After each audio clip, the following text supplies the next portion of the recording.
Nobody wants to be an auntie these days. Auntie refers to elders in our community, women of our parents' age. They're not part of the nuclear family, but they feel very present in the home. She belongs there even if she's not related, and she shows up even when she's not invited. Aunties, aunts, tias, titas, they do the things your parents never would. They're loud and domineering, judgmental and gossipy, and they think their kids are better than everybody else's. Aunties are a cipher for younger generations to critique older people's outdated politics and style. Given these stereotypes, nobody wants to be an auntie these days. But I do. I love aunties. Also, becoming an auntie has not been so much of a choice, but an obligation and expectation as I've gotten older. So whether by choice or by default, I'm an auntie, and today I want to tell you how you can be one too. Aunties are old, have bad style, take up space, gossip, and overfeed everyone. As someone who is over 35 in the drag community and with a waistline over 35, I am too old and too thick to occupy the skinny glamour that is so highly prized in the drag community. Instead, I fall into a different imagination of femininity altogether, auntie. I first realized the value of being an auntie in 2013 at DCQ, a conference for LGBT South Asians.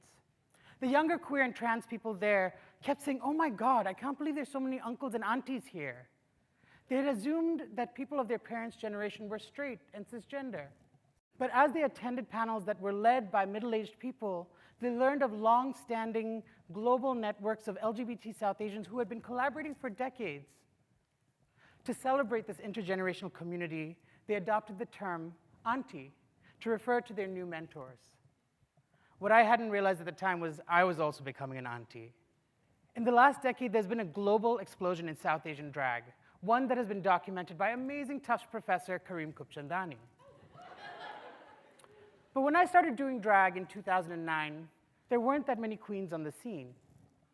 So as I built visibility by performing online and in nightclubs, I started to collect my own children, becoming auntie to kiddos across the globe. In my early days of drag, I also found my own auntie to guide me. Pakistani-American Ifti Naseem would regale me with stories of fabulous drag performances in his tiny little living room. And while these queens didn't have expensive costumes or even nightclub gigs, they remind us that South Asian drag isn't something brand new. Even actors like Bal Gandharva, performing as a woman in early 20th century Indian cinema, reminds us that Indian queens were turning looks well before RuPaul's Drag Race. Aunties in our old age shepherd the culture and stories of those who came before us and can be guides to those younger than us. So there's being old and there's looking old. One of the reasons I'm known as auntie is because I dress old. Drag queens are known for glamorous gowns and showing lots of skin, but I prefer saris, the long and unstitched fabric that South Asian women often wear. I love saris so much I even recorded a song about them.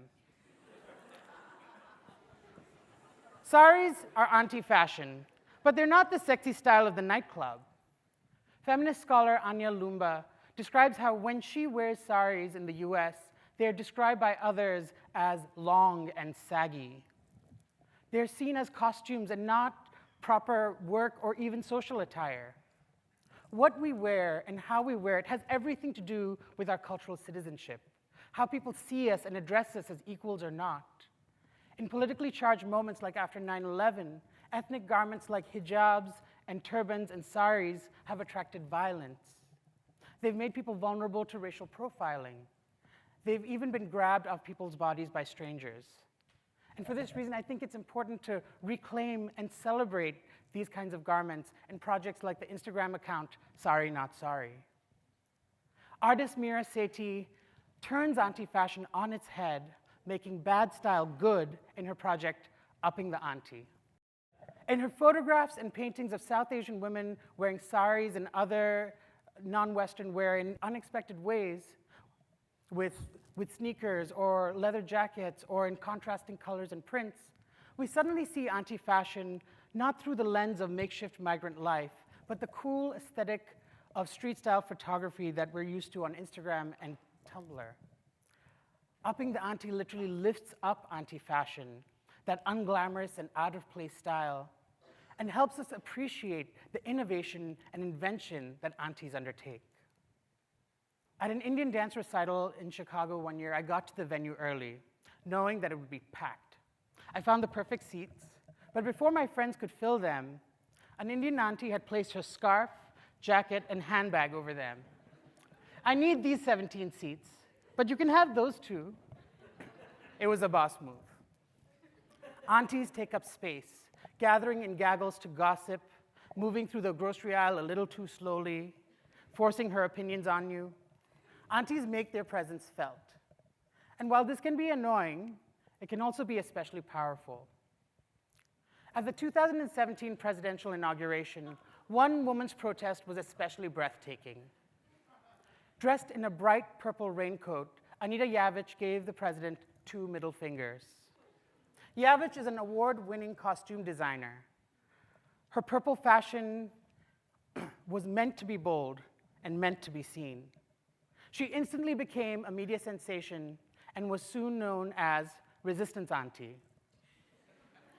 Yavitch's ability to steal the limelight from the president with her bright fashion and silent protest is an example of aunties' ability to take up space.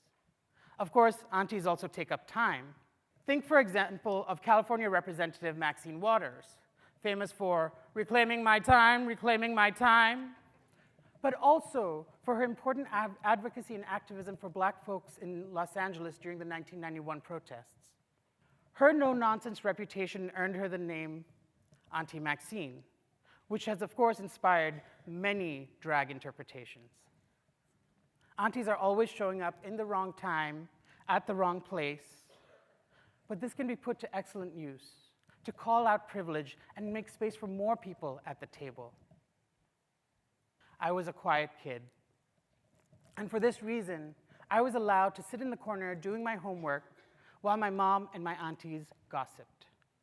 I used to find their conversations quite scandalous, but I realized in retrospect that it was their only opportunity to talk about difficult issues in private. In a small migrant community, speaking publicly about financial trouble or domestic violence could have deeply damaging consequences. Gossip was a way for my aunties to protect each other and to share resources. Aunties are known for gossip, whether in person, on Facebook, and especially on WhatsApp. They're constantly surveilling you. If auntie knows what you're up to, so does the entire town. In a climate in which women are so often not believed, gossip and rumor are sometimes the only forms of knowledge that have value. Take, for example, the Me Too and Believe Women campaigns that try to account for the underreported and grossly unacknowledged violence that women and gender minorities live with. According to the National Sexual Violence Resource Center, 1 in 3 women in the US experience sexual violence. And we like to think that it doesn't happen in academia, but Indigenous scholar Erica Violet Lee lists the many times in her career that men have made unwanted sexual advances toward her. But she describes how her academic aunties, often survivors themselves, have saved her through gossip by dropping morsels of information about who to trust and who not to. Until women, queer, and trans people are believed when we talk about the violence that we live with, when we can speak up without fear of being punished, gossip becomes an alternative news network that can save lives. On a recent trip home, I went to say goodbye to one of my aunties. She insisted I stay for tea, but I'm going straight to the airport, I can't stay. No, but you can't leave without eating something. She found 2 bars of chocolate, shoved them into my hand, and then sent me on my way. Aunties are notorious for feeding us, overfeeding us sometimes. But I've never left my aunties' homes hungry, physically or metaphorically. This year has seen major protests in India, from Uttar Pradesh in the north to Kerala in the south, against new citizenship laws. Several articles have documented how women, in addition to offering legal aid and fighting off the police, are filling the protests with food and music.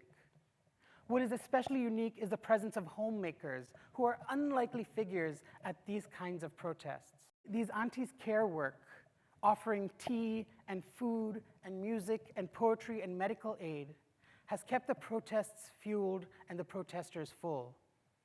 Aunties, in their over-concerned way, never let us leave with empty hearts or stomachs. Okay, to recap. If you want to be an auntie, embrace your age. We have wisdom and knowledge to share. Make bold style choices. Reclaim space and time from those in power. Keep on gossiping. It is a valuable form of knowledge. And always have a snack or compliment ready to share with loved ones or strangers. But aunties are not so straightforward. I recently saw my auntie feed her grandson a piece of chocolate cake and simultaneously call him fatty.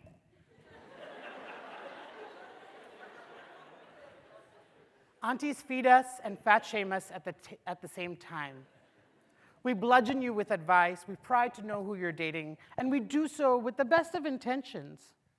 Sometimes we're trying to help you avoid hostile situations, ones that we are all too familiar with.